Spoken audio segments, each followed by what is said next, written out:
तो बच्चों आपका एसएससी वाला चैनल में और जैसे कि आपको पता होगा कि हमारा मैस कक्षा 11वीं का मेसोपोटामिया की सभ्यता जो पार्ट है वो चल रहा है और इसका पार्ट 1 मैंने बना दिया है और उसका मैं लिंक डिस्क्रिप्शन बॉक्स में दे दूंगा। तो जिन्होंने ना देखी है उनसे निवेदन है कृपया करके आप पहले पार्ट 1 को देख ले तो आपको पार्ट 2 अच्छे से समझ आएगी। और जिन्होंने पार्ट 1 को देख ली है आपसे गुजारिश है कि आप पार्ट 2 और पार्ट 3 जो इसके बाद आएगा उस तक उन तीनों पार्टों में आप हमारे साथ बने रहें और आपको चैप्टर पूरे अच्छे से समझ आ जाएगा।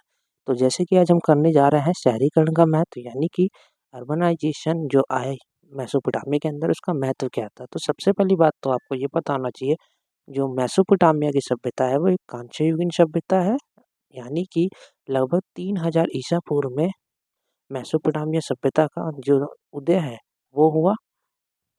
देखिए कांस्य युग जो कि समय जिसका था 3000 ईसा पूर्व और इसी समय मेसोपोटामिया सभ्यता का उदय भी हो इसी कारण इसे बोलते हैं कांस्य युगीन सभ्यता। और कांस्य जो है वो तांबे और रांगे के मिश्रण से मिलकर बनता है।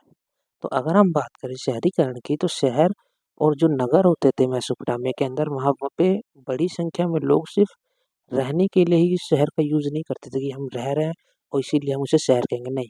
धीरे-धीरे करके वहाँ पे आर्थिक गतिविधियाँ वहाँ शहरों में आर्थिक गतिविधियाँ यानी इकोनॉमिक एक्टिविटी भी विकसित होने लगी।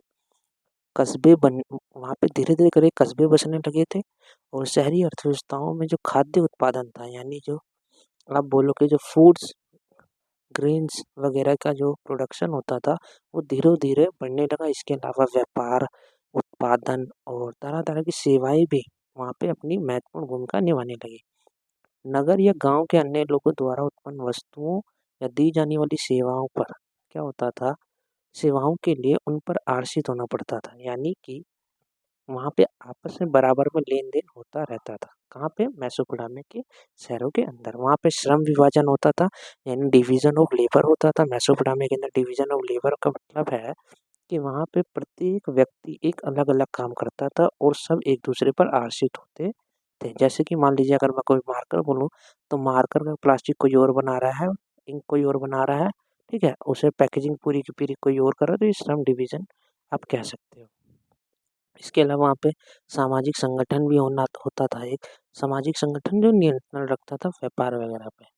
अब देखिए वहाँ पे जो शहरी अर्थव्यवस्था थी उसको अपना हिसाब-किताब लिखित रूप में रखना होता था और जो ये ज़रूरी भी था क्योंकि व्यापार हो रहा है, उत्पादन हो रहा है, सामान की अदला-बदली हो रही है तो उसके लिए लिखित चीज़ें होनी बहुत ज़रूरी होती थी। अगर हम देखें शहरों में माल की आवाजाही तो मेसोपोटामिया के खाद्य संसाधन चाहे कितने भी समृद्ध रहे हो, जो मेसोपोटामिया है उसे खाद्य संसाधन चाहे कितने भी समृद्ध रहे हो, उसके यहाँ पर जो खनिज संसाधन है यानी मिनरल्स होते थे, उसका अभाव होता था। साथ ही वहाँ पे पत्थरों की कमी होती थी और इसके अलावा वहाँ पे जो धातु होते थे वो भी उपलब्ध नहीं थे। इसीलिए मेसोपोटामिया के जो लोग होते थे वो लकड़ी, तांबा, रांगा, चांदी, सोना, सीपी और विभिन्न प्रकार के पत्थरों को याद रखिएगा 2 देश तुर्की और दूसरा देश का नाम है ईरान, ठीक है? तो तुर्की और ईरान इन 2 जगहों से मँगाया करते थे। उम्मीद है आपको यहाँ तक एक-एक पॉइंट क्लियर हुआ हो। खाड़ी पार के देशों से मँगाते थे, तुर्की ईरान से मँगाते थे, जिसके लिए वो क्या करते थे, वो अपनी तरफ से कोई सिक्के नहीं देते थे, जिसके लिए वो अपनी तरफ से कपड़ा और कृषिजन्य उत्पाद देते थे और काफ़ी मात्रा में इन दोनों चीज़ों का यानी कपड़ों का और कृषिजन्य उत्पाद का निर्यात करते थे और वहाँ से वो क्या करते थे, लकड़ी, तांबा, सोना, चांदी का आयात करते थे। शिल्प जो होता था यानी क्राफ्ट, ठीक है? वो व्यापार और सेवाओं के अलावा कुशल परिवहन व्यवस्था भी वहाँ पे शिल्प हो गया, व्यापार हो गया, सेवाएँ हो गई, इन तीनों चीज़ों का मिश्रण तो था ही शहरों में मेसोपोटामिया के, परंतु कुशल परिवहन व्यवस्था भी होती थी। कुशल परिवहन व्यवस्था में भी सबसे ज़्यादा जो अच्छा और सस्ता मार्ग होता था, वो होता था जलमार्ग। यानी कि बोटों के द्वारा एक से दूसरी जगह पानी के बहाव की वजह से जो माल का लाना ले जाना होता था, वो आसान होता था। ठीक है, जैसे फरात नदी अगर हम बात करें तो वो विश्व मार्ग के रूप में बहुत ज़्यादा महत्वपूर्ण हुई, आप आगे देखेंगे। अब बात करते हैं हम लेखन कला का विकास यानी राइटिंग सिस्टम का वहाँ पे डेवलपमेंट कैसे हुआ।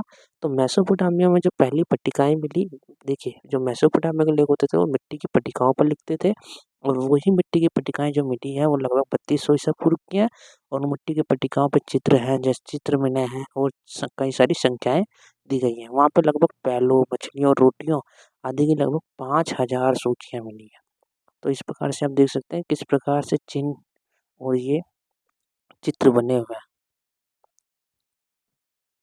अगर हम आगे देखें तो स्पष्टता लेखन कार्य तभी शुरू हुआ होगा जब समाज को अपने लेन-देन का स्थायी हिसाब-किताब रखने की ज़रूरत पड़ी होगी। यानी कि जब आपने कोई काम करा तो ज़ाहिर-सी बात है जब आपको लिखित चीज़ें कई लंबे वर्ष तक सँभाल के रखने की ज़रूरत पड़ी जब भी लेखन कार्य का विकास होगा, ठीक है? अगर हम आगे बात करें तो मेसोपोटामिया के लोग मिट्टी की पट्टिकाओं पे लिखा करते थे। ये देखिए मिट्टी की पट्टिकाएँ हैं और मिट्टी की पट्टिकाओं पर वो कीनीफ़ॉर्म यानी कि कीलाकार लिपि के द्वारा लिखते थे, जो कील के आकार के गाड़-गाड़ के लिखा जाता था, ठीक है? वो क्या होता था, पहले ये मिट्टी की पट्टिकाएँ होती थी, उन पे कीलाकार लिपि में गाड़-गाड़ के लिख दिए गए, फिर उन्हें सुखा दिया गया और उसके ऊपर वो अक्षर सूख जाया करते थे। क्यूनीफ़ॉर्म जो लिपि है यानी कीलाकार लिपि है, वो एक लातीनी शब्द क्यूनिस क्यूनिस जिसका अर्थ होता है खूंटी और फ़ोर्मा जिसका अर्थ होता है आकार यानी खूंटी जैसे आकार की लिपि को कीलाकार लिपि कहते हैं। और इस तरीके से कीलाकार लिपि में कई सारी हमें पट्टिकाएँ मिली हैं, ठीक है? और वहाँ पे जो भाषाएँ होती थी, वो भाषा कौन-सी थी? भाषा सुमेरियन थी, ठीक है? अगर हम आगे बात करें, तो देखें साक्षरता पे यानी कि वहाँ पे लिटरेसी रेट क्या था, कितने लोग पढ़े-लिखे थे, तो मेसोपोटामिया के बहुत जो कम लोग थे जो पढ़े-लिखे थे। क्यों? क्योंकि वहाँ पे प्रतीकों की संख्या और चिन्हों की संख्या बहुत ज़्यादा होती थी, सैकड़ों में होती थी और ये चिन्ह कहीं ज़्यादा पेचीदे होते थे यानी काफ़ी डिफ़िकल्ट होते थे टू अंडरस्टैंड, ठीक है? समझने के लिए वो चिन्ह काफ़ी ज़्यादा पेचीदे होते थे। लेखन कला का प्रयोग की बात करें तो शहरी जीवन, व्यापार, लेखन कला के बीच के संबंधों को उरुक के प्राचीन शासक थे एक एनमिकर, उनके बारे में लिखे गए सुमेरियन महाकाव्य में स्पष्ट किया गया है। ये दरअसल एक कहानी है कि लेखन कला का विकास कैसे हुआ और इसको आप देख सकते हैं, कहानी है। इस कहानी से बिल्कुल क्वेश्चन नहीं आते लेकिन आप इसे पढ़ सकते हैं ताकि आपको थोड़ा बहुत पता चले। अगला बात करें दक्षिणी मेसोपोटामिया का शहरीकरण देखिए 5000 ईसा पूर्व से दक्षिणी मेसोपोटामिया में बस्तियों का विकास होने लगा था। यहाँ से क्वेश्चन आ सकता है, ठीक है? तो 5000 ईसा पूर्व में दक्षिणी जो मेसोपोटामिया थी, वहाँ पे शहरीकरण के तहत यानी बस्तियों का विकास होने लगा। अब ये शहर होते थे ना कई तरह के होते थे। पहले शहर होते थे जो क्या होते थे जो मंदिरों के चारों ओर विकसित थे। दूसरे थे वो जो व्यापार के केंद्रों के रूप में विकसित हुए। जो एक शहर तो वो है जो मंदिरों के चारों ओर विकसित हुए। एक वो शहर है जो व्यापार केंद्रों के रूप में बहुत ज़्यादा फेमस हुए। बाकी जो शहर थे वो शाही शहर थे यानी वहाँ पे राजा-रानी जैसे लोग रहा करते थे। बाहर से आकर बसने वाले लोग यानी जिनके मूल स्थान का पता नहीं है, वो अपने गाँव में कुछ चुने हुए स्थानों या मंदिरों को बनाना या उनका पुनर्निर्माण करना शुरू कर दिया था उन लोगों ने। बाहर से आए मंदिरों को बनाना या पुनर्निर्माण करना शुरू कर दिया। सबसे पहला ज्ञात मंदिर अगर बात करें वहाँ पे तो एक छोटा-सा देवालय था और वो छोटा-सा देवालय जो होता था वो कच्ची ईंटों का बना हुआ था। मंदिर विभिन्न प्रकार के देवी-देवताओं के निवास स्थान थे जैसे उर जो चंद्र देवता थे और इनाना प्रेम और युद्ध की देवी थी। यहाँ से एमसीक्यू क्वेश्चन आता है तो आपको याद रखना है जो मंदिर होते थे वो छोटा-सा देवालय था, ठीक है? और देवी-देवताओं का स्थानीय होता है और वहाँ के मेसोपोटामिया में जो देवी थी, कौन थी? उर जो चंद्र देवता थे, इनाना जो प्रेम और युद्ध की देवी थी। मंदिर ईंटों से जो मंदिर होते थे वो ईंटों से बनाए जाते थे, वो समय के साथ बड़े होते गए क्योंकि उनके खुले आँगनों के चारों ओर कई कमरे बने होते थे। इस तरीके से आप देख सकते हैं कि देवता पूजा का केंद्र बिंदु होता था और लोग देवी-देवताओं के लिए अन्न, दही, मछली लाते थे। पुराने ज़माने के कुछ मंदिरों के फर्शों पर हमें क्या मिले? मछली की हड्डियों की परतें जमी मिली। इस तरीके से हम कह सकते हैं कि जो लोग होते थे वो मंदिरों में क्या लाते थे? अन्न लाते थे, दही लाते थे, मछली लाते थे। साथ ही क्या होता था जो आराध्य देव होते थे वो सैद्धांतिक रूप से खेतों, मत्स्य क्षेत्र यानी मछली वाले क्षेत्रों, स्थानीय लोगों के पशुधन का स्वामी माना जाता था। तो याद रखना आराध्य देव क्या होते थे? वो खेतों और मत्स्य क्षेत्र और स्थानीय लोगों के पशुधन का स्वामी माना जाता था। ठीक है? और आगे बात करें तो समय आने पर उपज को उत्पादित वस्तुओं में बदलने की प्रक्रिया भी यानी कि कोई भी उपज है उसको उत्पादित प्रक्रिया में यानी एक प्रोडक्शन करने की प्रक्रिया जैसे तेल निकालना, अनाज पीसना, काटना, उन्हीं कपड़ों को बुनना, ये सब कार्य भी मंदिरों में ही किया जाता था। गरीब परिवार से ऊपर के स्तर के व्यवस्थापक, व्यापारियों की नियोक्ता, अन्न हल जोतने वाले पशुओं, रोटी, जौ की शराब, मछली आदि के आवंटन और वितरण के लिखित अभिलेखों के पालक के रूप में मंदिर ने धीरे-धीरे अपने क्रियाकलाप बढ़ा लिए। यानी कि आप देख रहे हैं कि मंदिर यहाँ पे धार्मिक रूप से लेकर, सामाजिक रूप से लेकर, आर्थिक कार्य भी कर रहा है। मंदिर में यहाँ पे लोग आ रहे हैं, दही, मछली वगैरह का प्रसाद लेकर। यहाँ पे आप देख रहे हो हल जोतने, यहाँ पे क्या हो रहा है, आटा पीसने का कार्य हो रहा है, रोटी जो कि शराब, इन सब का आवंटन किया जा रहा है समाज में, ठीक है। और यहाँ पे ये कुछ देवता हैं, जैसे आराध्य देवता है और दूसरे कारक भी इस तरीके से मंदिर में विद्यमान होते थे। तो उम्मीद है यहाँ तक आपका एक-एक चीज़ क्लियर होगा। देखिए, मेसोपोटामिया के तत्कालीन देहातों में ज़मीन और पानी के लिए बार-बार झगड़े हुआ करते थे, कि जो पानी आ रहा है, ज़ाहिर-सी बात है, अगर वो अगले क्षेत्र तक नहीं पहुँचेगा और बीच में कहीं रुक रहा है, तो फिर इस वाले क्षेत्र के साथ दोनों क्षेत्रों में क्या हो जाएगी, आपस में लड़ाई हो जाएगी।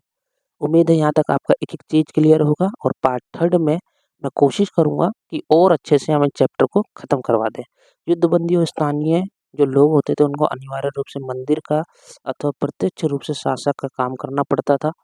काम के बदले में जो करते थे, युद्धबंदी हो गए, श्रमिक होते थे, उन्हें अनाज दिया जाता था। सैकड़ों ऐसी राशन की सूचियाँ मिली हमें, जिससे हमें पता चलता है, ठीक है?